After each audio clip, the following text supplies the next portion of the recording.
Hello guys, welcome back to my YouTube channel అమ్మ చేతి రుచి. ఈరోజు మనం ఇంట్లోనే చాలా రుచిగా బెండకాయ పులుసు చేసుకుందాం. దీనికి కావాల్సిన పదార్థాలు: కట్ చేసిన బెండకాయలు, పచ్చిమిర్చి, ఆనియన్, వెల్లుల్లి ముద్ద, కరివేపాకు, ఆవాలు, జీలకర్ర, పసుపు, మెంతిపిండి, నానబెట్టిన చింతపండు. ఇప్పుడు స్టవ్ మీద కడాయి పెట్టుకొని అందులో 2 స్పూన్స్ ఆయిల్ వేసుకొని, ఆయిల్ హీట్ అయ్యాక ఆవాలు, జీలకర్ర, పచ్చిమిర్చి, కట్ చేసిన ఆనియన్, వెల్లుల్లి ముద్ద వేసుకొని కలుపుకోవాలి. తర్వాత అందులోకి కాస్త కరివేపాకు వేసుకొని ఒకసారి కలుపుకోవాలి.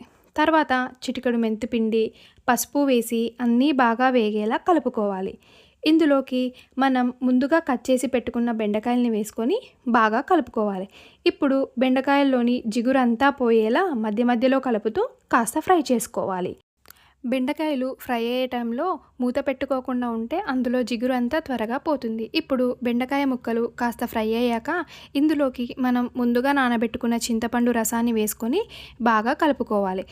రసం చిక్కగా ఉంటే వాటర్ వేసుకొని అడ్జస్ట్ చేసుకోవాలి. ఇప్పుడు అందులో 2 స్పూన్స్ కారం, టేస్ట్కి సరిపడా సాల్ట్ వేసి ఒక 10 నుండి 15 నిమిషాలు మరగనివ్వాలి.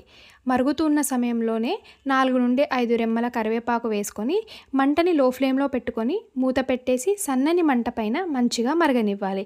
ఈ పులుసులో మనం కరివేపాకు ఎంత వేసుకుంటే అంత టేస్టీగా ఉంటుంది. తర్వాత పులుసులో కాస్త గరం మసాలా, కొత్తిమీర వేసుకొని కలుపుకోవాలి. ఇదే టైంలో కొంచెం షుగర్ కూడా వేసుకోవచ్చు. నచ్చని వారు స్కిప్ చేయండి. ఒక 5 నిమిషాల తర్వాత స్టవ్ ఆఫ్ చేయండి. అంతే, ఎంతో టేస్టీ అయిన బెండకాయ పులుసు రెడీ. దీన్ని రైస్, ముద్దపప్పు కాంబినేషన్లోకి తింటే చాలా బాగుంటుంది.